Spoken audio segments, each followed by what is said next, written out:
Hello and welcome to the first in a series of videos covering all of A-level chemistry. In this video you will see how our understanding of the atom has changed and how different models and evidence has come forward to update our understanding to form our picture of the atom in the modern day. So where does the atomic hypothesis come from? Well, one of the very first people to lay down this idea on paper was Democritus.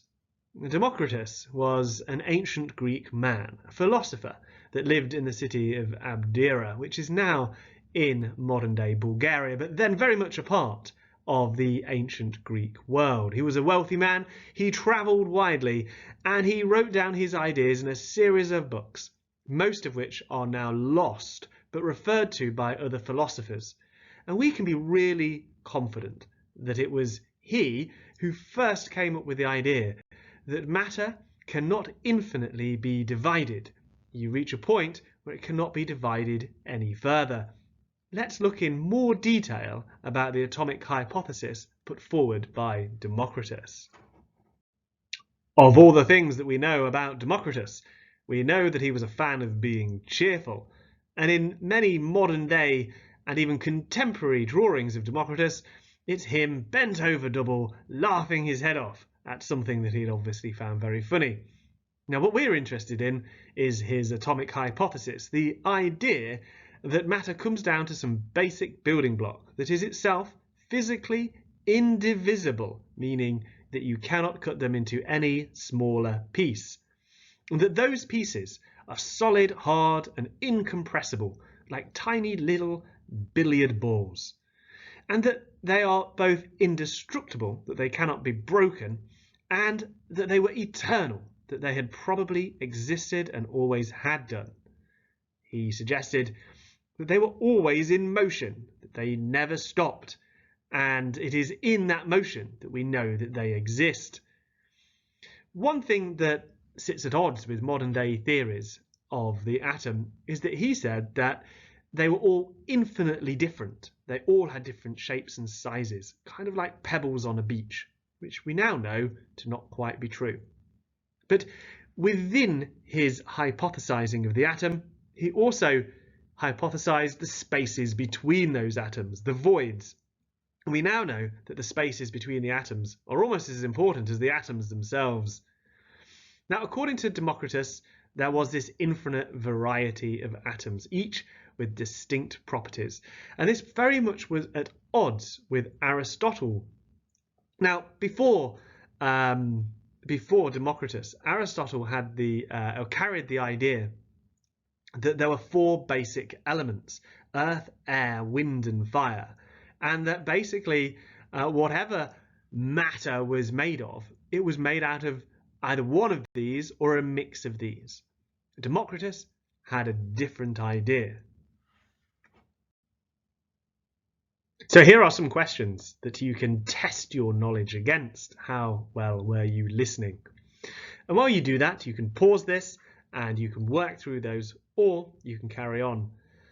Now, because the atom was basically an ancient Greek invention, even though it existed before they discovered it, the word itself comes from the Greek word atomos, which means uncuttable. There is some suggestion that the atomic hypothesis also came to people in other cultures. So, for example, the Indian philosopher Kanada, in a time within about 200 years of Democritus, also hypothesized that matter could only be divided up to a certain point. But what we believe is that these ideas grew up, and it is only in recent times that we've been able to see that these other ideas occurred in other civilizations. There wasn't the cross-pollination of ideas. So our modern day idea of the atomic hypothesis, we actually think has been influenced by the ancient Greeks. For a long time after the discoveries of Democritus, chemistry was in the no man's land of mysticism and magic. as the alchemists incorporated all sorts of astrological ideas into the idea of chemistry. But of course, progress could not be made because it wasn't based on a solid model for matter. In fact, the idea that matter was made out of 4 elements: earth, air, fire, and water. The idea first put forward by Empedocles of Archagras and then reinforced with the writings of Aristotle. These works were far more commonly read than those of Democritus, and so chemistry was lost in the doldrums until somebody could figure it out. Here, a picture of Miriam the prophetess, one of the early alchemists, making chemical experiments but being able to make no progress because it was based on an incorrect basic model for matter. So fast forward to the end of the 18th century and we get this guy, John Dalton. He was responsible for a range of different scientific measurements, including a lifelong measurement of the weather. He was one of those early meteorologists whose data we still look at now when we are using and thinking about environmental models. He also was one of the first scientists to look at the phenomenon of colour blindness, and so colour blindness is still called Daltonism. But it is for his atomic hypothesis, for resurrecting the idea that matter was made out of indivisible little particles. He was famous for other things as well. You see, his work was based around a couple of key principles. The idea that those elements were made out of atoms, little tiny particles that were, from one element to another, different from each other, but that all of the atoms of a particular element would be the same. And he came to this conclusion because he was one of the first people to look at the atomic mass of these substances. And here you can see a picture which shows he's arranged them in terms of increasing mass, getting heavier and heavier. He also used this symbol notation to represent all of the different elements of the periodic table. Now, we don't tend to use that anymore, but certainly this idea of stacking those elements by mass is actually one of the very first sort of ideas for building a periodic table. The idea that the atom might be a fundamental particle and not divisible into any smaller particles was utterly smashed by these people. So this is Joseph John Thomson, known to his friends as J.J. Thomson, and his wife Rose. Now, they were Cambridge-based academics working at the university, and they discovered something that was quite extraordinary. The atom itself had smaller parts. What JJ discovered was probably the most significant discovery ever made in the course of human history.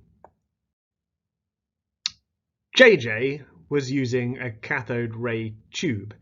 This is a kind of evacuated glass bulb. And what he was placing in that was 2 electrodes, an anode and a cathode, and placing a high voltage between the two to see what would happen.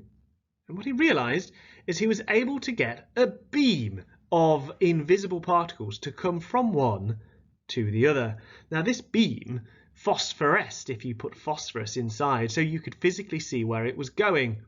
And he was able to deduce that the beam was made up of very small, negatively charged particles, having very small mass and having a negative charge that was enabled them to be deflected by a magnetic field. And that it was coming from the atoms in the cathode. So, what were they? Well, he proposed that there was this small particle that existed within all of matter, and he decided to call it the electron. Now, this comes from the Greek word electron, which basically means amber, because, as JJ quite rightly pointed out, it was this that was responsible for those electrostatic effects that had been observed before, including right back to ancient Greek times, when it was noticed that amber jewellery when polished would pick up small pieces of sawdust and fluff. And so the amber effect was the early name for electrical phenomena. And so it made sense that the electrical phenomena, once understood by science, should be named after the amber effect. And so they called it electricity. So J.J. Thomson took his observations of these electrons and tried to come up with a model that explained where they might come from. His model is now commonly referred to as the plum pudding model. It's basically this: an atom could be neutral because it contained both positive and negative parts. Those electrons were kind of embedded throughout a uniform mass of positivity, kind of like plums in a Christmas pudding. Here is Rose Thomson presenting JJ with a Christmas pudding, creating the idea. Perhaps that's how I imagine it happened anyway. Now, this enabled the observation of neutrality of the atoms and the ability to remove electrons from it to be explained. The model was very effective at explaining everything that had been observed up to that point. But it would require someone to find a new test to find limitations of this model. 1906, in a lab in Manchester, Ernest "the Crocodile" Rutherford was getting his students to do experiments for him, called the Crocodile because he had a very sharp temper and got very cross when things didn't go his way. His two students on that day, Hans Geiger and Ernest Marsden, were going to conduct an experiment that would change the world, that would peer inside the atom for the very first time. And it is now known as the Rutherford scattering experiment. So let's take a look at the key details. And so here it is. Inside an evacuated bell jar, you would place a radioactive source, such as radium or polonium, and these would emit these newly discovered positively charged alpha particles towards a very thinly rolled sheet of gold. Around this, there would be a scintillating screen that would fluoresce when those alpha particles collided with it, and a microscope that could enable you to see the little tiny flashes, the scintillations, so that you could see where those alpha particles reached. What they expected was that if the foil was too thick, it would completely absorb the alpha particles, but if they rolled it thin enough, the alpha particles should go straight through and out the other side. But what they observed required a little bit more explanation. Indeed, most did go straight through, and that suggested that most of the atom was empty space, unlike the plum pudding model, which seemed to consist of filled space with only small gaps in between the packing that spheres can undergo.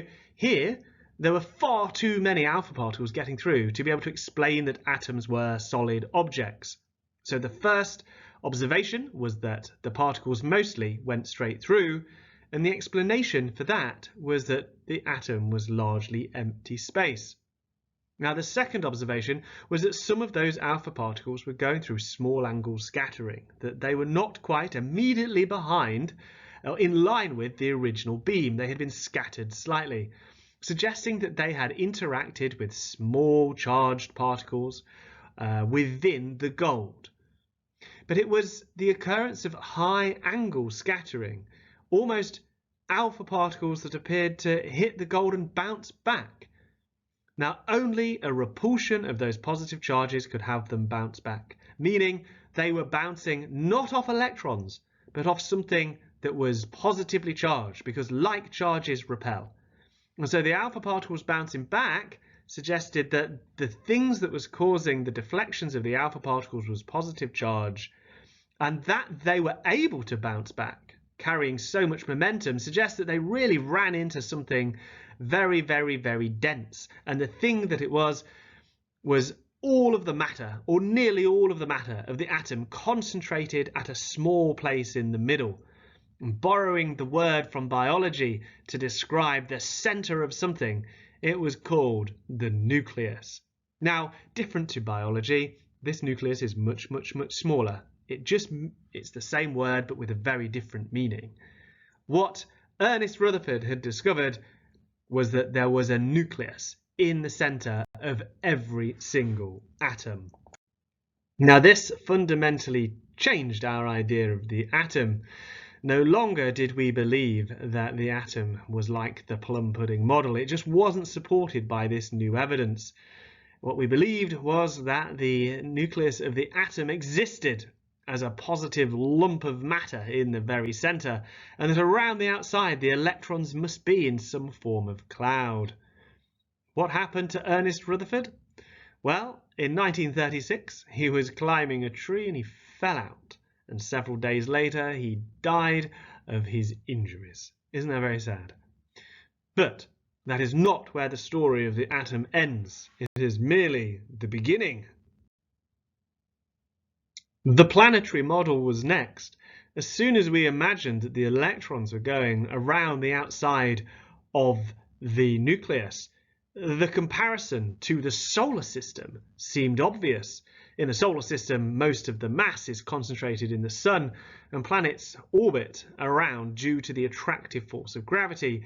Maybe here, in the atom, it was the electrostatic attraction that came about because the nucleus was positive, the electrons were negative. Maybe they orbited around in ellipses in a similar way to our solar system. There was a problem with this, though, and the common image that you see of science as represented by this diagram of the atom is that planetary model put forward by Niels Bohr.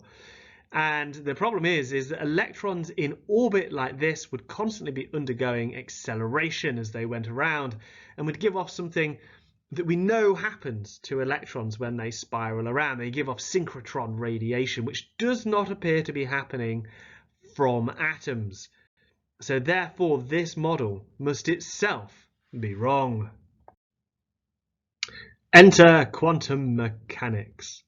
Louis de Broglie hit upon a really great idea, an idea that itself was backed up by scientific evidence, and that is that an electron, when unobserved, no longer travels around as a discrete little particle, but actually exists as a wave of probability, and that when you're not looking at it, the electron kind of exists everywhere, not as a single orbital little planet going around the nucleus, but as a wave function of probability that exists everywhere that the electron can exist.